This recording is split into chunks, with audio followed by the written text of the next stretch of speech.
Prokomentarisao je kolegi koji nastupaju na korona žurkama. Đorđe David u žiži javnosti otkad je postao stalni član žirija u takmičenju Zvezde Granda, a nedavno je objavio novi album za tu produkciju, što je izazvalo burne reakcije nekih njegovih kolega jer smatraju da vrsta muzike koju on izvodi ne pripada sceni kao što je Grandova.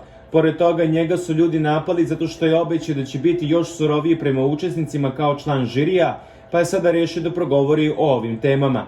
Reakcije su različite što je bilo i za očekivati, ali negativni komentari su bili uglavnom od ljudi koji se prodaju za rokere i koji jako loše sviraju svoje instrumente po klubovima, a vikendima čak i svadbe.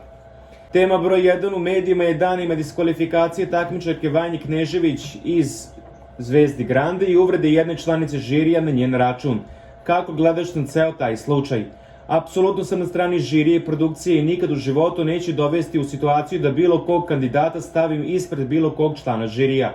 Ulaskom u ovo takmičenje ovi mladi ljudi mnogo očekuju, ali ne da nisu naivni i nevini, već i kako znaju šta radi sa 16 godina. Ako to pokušavaju da zloupotrebe, tu bitku će izgubiti u svakom slučaju. Oni dobro znaju gde ulazi i da sve što im mi kažemo kao žirije je med i mleko u odnosu na ono što ih kasnije čeka u poslu. Mi još i biramo reči.